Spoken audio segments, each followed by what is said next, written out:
There's a new trending game that everyone is playing at the moment called Among Us. Designed to encourage players to cheat, lie, and manipulate in order to win, bizarrely I read somewhere that people are starting to buy and download hacks in order to cheat.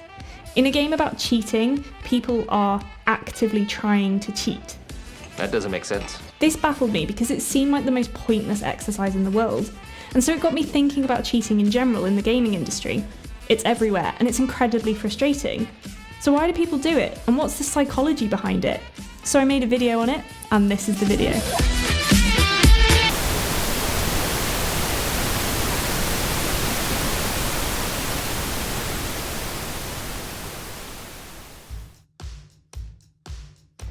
Before we get into the psychology bit, we first need to define what I actually mean by cheating.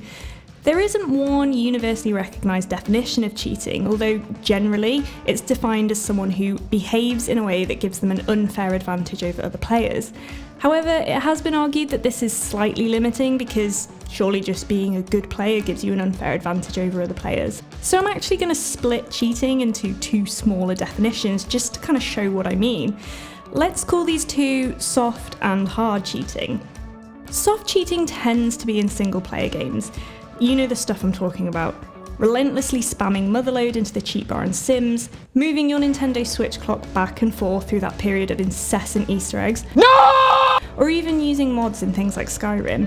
None of this is really cheating, even if you aren't playing the game the way the developer actually intended. It's a bit like that old saying, you're only cheating yourself, and you are to some extent, but it can be a really useful way to keep enjoying a game. Hard cheating, on the other hand, is what I would assume most people would classify as cheating. This is the endemic aimbots, wallhack things, or anything that changes the rules of the game. It means that if you're playing against someone cheating, you don't even have a chance to compete. It's rife amongst the online community and is even reported in esports. So there are a lot of different angles that you can examine this from in the world of psychology, but this video just focuses on a few schools of thought that may explain why people cheat prolifically. A lot of the things I'll discuss kind of overlap with one another, but realistically they come down to a belief that people cheat not because they're inherently evil, but because of a complex mix between cognitive dissonance, self-image perception, and a desire to be visible balanced against the social circumstance that that person finds themselves in. There's research to suggest that people are more likely to cheat in gaming if they deal badly with difficulty in life, but that isn't guaranteed, and there isn't much research even to support that. So in essence, why people cheat is complicated, but I'll break it down for you. Perhaps one of the biggest reasons for cheating is the normalising of cheating. People may be aware that what they're doing is technically cheating, but it isn't considered unethical in that specific context. A good example of this is that you're more likely to leave work early or take an extra long lunch than you would be to steal money from a cash register, despite the fact that both actions are technically a form of theft. It's the same in playing video games and is most clearly problematic in multiplayer games such as Call of Duty or Counter-Strike. There's a strong argument to suggest that if players are constantly being matched against others who are using unfair advantages, then cheating to compete is kind of the only way to enjoy the game. This means that cheating is normalised to the point where it isn't even considered cheating anymore. Cheating just becomes too easy to do. There's this thing called cognitive dissonance, which occurs when people act in a way that goes against their intrinsic beliefs. In order to prevent ourselves from feeling like massive hypocrites continuously, we create elaborate explanations to justify our behaviours. Well, thank you for lunch. What? Wait a minute, I didn't pay. I thought you paid. So apparently we just don't pay for food anymore. She could be out of town. Maybe she'll be gone for months. By then, the cheesecake may have gone bad. We don't want her to come back to bad cheesecake. No, that could kill her. Are you eating the cheesecake without me? The normalising of cheating in video games can kind of speed this up because it means that even if you wouldn't condone cheating in real life, you can kind of explain cheating as acceptable if everyone else is engaging in it.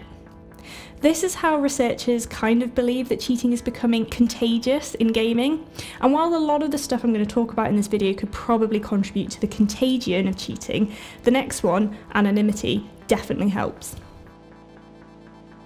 The cloak of invisibility for any kind of egregious behaviour on the internet is usually anonymity. Particularly if you use the same gamer tag that you chose at 15, your behaviour isn't directly linked to you as a person, so you're freed from the social norms that would normally control you.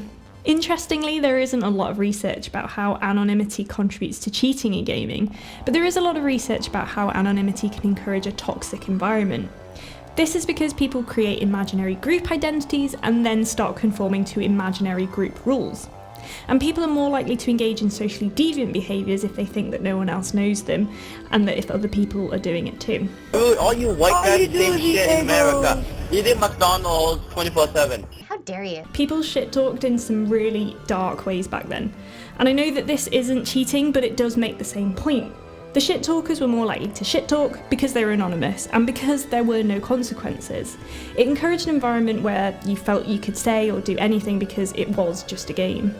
So even when people enjoy anonymity, they may also crave attention, and this is where you get people doing things like stream sniping in a desperate bid to glean some sort of recognition for their talent. How'd this guy shoot around the corner right there? Regardless of what you think about cheating, it does make you play differently, and unless everyone in the game is cheating in the same way, you will usually be playing exceptionally well, or just weirdly. So you'll be getting attention one way or another. And there's that old adage that any attention is good attention, which actually leads us onto the other side of this coin, the rise in streaming. Streaming is big money these days, and it's arguably harder to be a good player and an entertainer, so the lure of aimbots and wall hacks seem particularly useful for a quick fix to fame, which in turn is often explained by a desire to be visible. Self-esteem or self-enhancement is such a powerful psychological motivator in humans that it can surpass even food or safety. A moment on the lips, forever on the hips. As I sort of just mentioned, anonymity is interlinked with a desire to control self-image, but self-image also underpins how we respond to our perception of cheating while gaming, and can also be a determiner for our cognitive dissonance justifications or recategorization of behaviour. Jamie Madigan explains it like this: nothing in video games is physical or even money. It's often abstracted. Selling gold in World of Warcraft, duping items in Diablo 3 and then dumping them in real money auction houses. If you're saying that's different or that's not cheating, then you're protecting your self-concept as a non-cheater by recategorizing your behaviour. So cheating puts you in control of your self-image, and this is important for deterrent tactics, as being VAC banned or even labelled publicly as a cheater can be hugely effective in preventing cheating. Taking away people's ability to control their self-image is damaging and has long-lasting consequences. Psychologists are constantly looking for the deviant triad, the golden combination of behaviours that indicate that someone is truly evil. There isn't that much evidence that this does actually exist, but researchers do enjoy studying gamers to try and prove this triad correct. I think it's something to do with the fact that a lot of games revolve around killing enemies, or as with the new Among Us game, lying, cheating and manipulating others. In online trolling, people often score more highly on understanding emotion, but low on empathising, meaning they're just really good at getting under people's skin. And I know cheating isn't necessarily trolling, but if the cheater's main motivation is to cheat blatantly, having this deviant triad is going to make it easier for them to continue cheating regardless of any consequences. At the end of the day, if these people are playing purely because it's funny, there isn't many deterrents that are going to work on them. And finally, for some people, there is just the real desire to be the best. This may lead back to the cognitive dissonance and self-identity phenomenon that I mentioned earlier, where people will convince themselves that they're winners, and any cheating tactics they employ is just how they beat others. More likely though, the desire to win surpasses any other behaviour. People know that cheating is wrong and that it's unfair, but the feeling generated by winning is worth it. It just comes down to that feeling you got beating your brother at Tekken when you were 7. So what is being done about this? Banning accounts has long been the favoured tactic for dealing with cheaters, but there's little evidence that this does anything productive at all. In fact, dealing with the endemic surge is incredibly costly and supposedly really difficult. Fall Guys reportedly had this cheater island, which was an incredibly interesting concept, but it just failed as it became difficult to manage. Publicly shaming cheaters can be a useful tactic, as can shadow banning.